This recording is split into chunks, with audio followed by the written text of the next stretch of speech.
पर्यटन को बढ़ावा देने के लिए भारत अपनी वीजा ऑन अराइवल पॉलिसी में बड़ा बदलाव करने जा रहा है। सरकार ने 180 देशों को ऐसी सुविधा देने का फैसला किया है। सुरक्षा एजेंसियों ने भी सरकार की नीति को हरी झंडी दे दी है। हालांकि पाकिस्तान जैसे कुछ खतरनाक देशों को इस सुविधा से बाहर रखा गया है।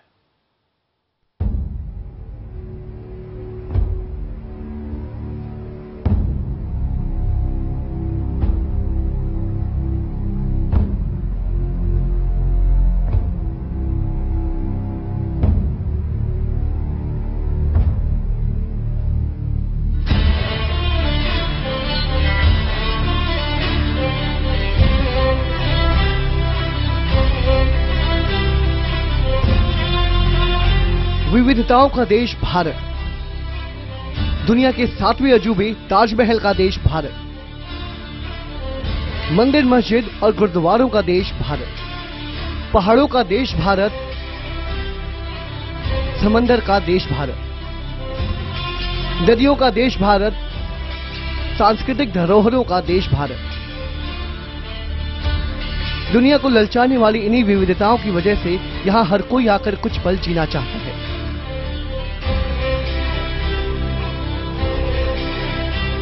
और बहुत कुछ देखने की हसरतें पालता है।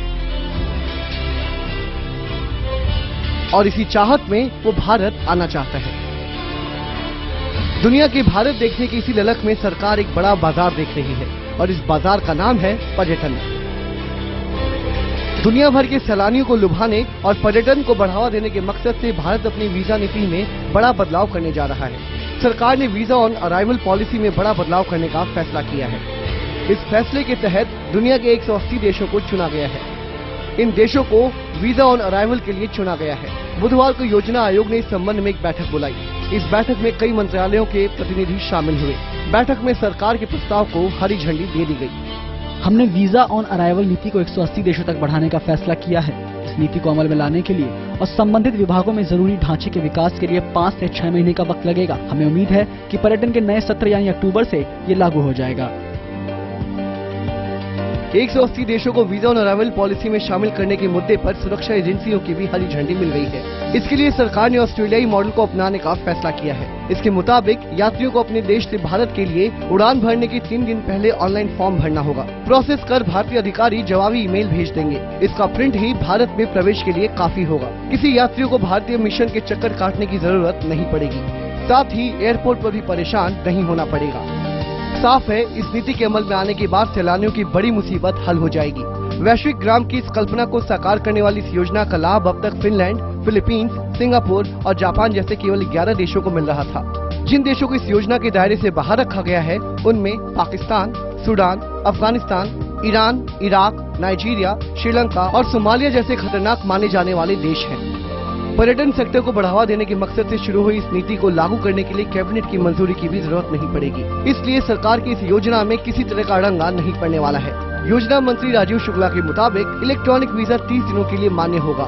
एक निश्चित शुल्क अदा करने पर वीजा बनाया जा सकेगा। वीजा के लिए एक खास वेबसाइट पर जाना होगा।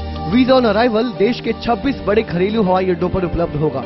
ये वो हवाई अड्डे होंगे जहाँ से अंतर्राष्ट्रीय उड़ानें हैं। सरकार इस योजना को लेकर बेहद उत्साहित है, लेकिन विदेशी मेहमानों को लेकर देश के कुछ हिस्सों में जो नजरिया है उसके मद्देनजर सरकार को भी और कदम उठाने की जरूरत है। क्या सरकार कुछ अप्रिय घटनाओं से सबक लेने को तैयार है? Bureau report, IBN 7।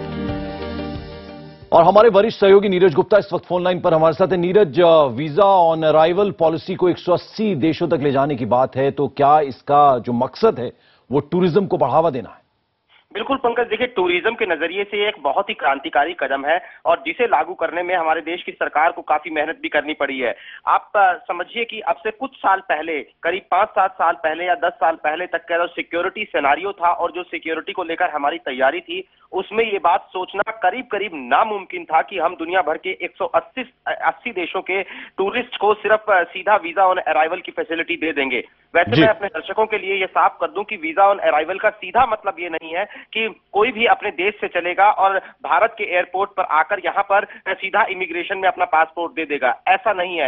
ये टूरिज्म का एक ऑस्ट्रेलियन मॉडल है जिसके मुताबिक अपने अपने देश में बैठे लोगों को एक वेबसाइट यहाँ पर तैयार की जाएगी। उस वेबसाइट पर लॉगिन करना होगा, उस वेबसाइट पर रजिस्टर करना होगा और 2-3 दिन के भीतर एक प्रिंट आउट मिलेगा जिस पर एक जी। बार कोड होगा और वो बार कोड यहाँ पर आने का एक लाइसेंस जी। होगा और जब भारत के एयरपोर्ट्स पर टूरिस्ट आएंगे तो वो इमिग्रेशन में उस कागज के जरिए, उस सर्टिफिकेट के जरिए हमारे देश में प्रवेश करेंगे और फिर उसके बाद टूरिज्म का फायदा उठाएंगे। नीरज, ये बताएं कि पाकिस्तान और श्रीलंका, उसके अलावा कुछ और देश है जिनको इससे अलग रखा गया, उसकी बड़ी वजह क्या? देखिए, Pakistan, Sudan, Afghanistan, Iran, Iraq, Nigeria, Sri Lanka और सोमालिया, ये 8 देश हैं जिन्हें इस फैसिलिटी से बाहर रखा गया है और इसकी सीधी वजह है सिक्योरिटी थ्रेट्स। जो हमारी सुरक्षा, कल जो मीटिंग हुई थी प्लानिंग कमीशन में, उसमें इंफॉर्मेशन ब्यूरो के लोग मौजूद थे, होम मिनिस्ट्री के लोग मौजूद थे, पीएमओ, एमईए, तमाम जो कंसर्न मिनिस्ट्रीज हैं और महकमे हैं उनके लोग मौजूद थे और पाकिस्तान और इन 8 देशों का जिनका मैंने नाम लिया, यहाँ पर सिक्योरिटी के, सुरक्षा के खतरों के मद्देनजर इन देशों को बाहर रखा गया है क्योंकि फिलहाल सिक्योरिटी एजेंसीज का यह दलील थी कि इन देशों को लेकर हम वीजा ऑन अराइवल नहीं दे सकते हैं। और पिछला जो रिकॉर्ड है, क्रिकेट मैच के दौरान पंकज, जब भारत और पाकिस्तान का क्रिकेट मैच होता था तो उस वक्त जो लोगों को वीजा दिए जाते थे उनमें भी कुछ आतंकवादियों के भारत आ जाने की खबरें हमने देखी हैं। तो ऐसी सूरत में सीधा वीजा ऑन अराइवल की ये फैसिलिटी इन देशों को देने में सुरक्षा एजेंसियों ने हाथ खींच लिए और सरकार को ये मानना पड़ा। जी शुक्रिया इस तमाम जानकारी के लिए नीरज गुप्ता आपका।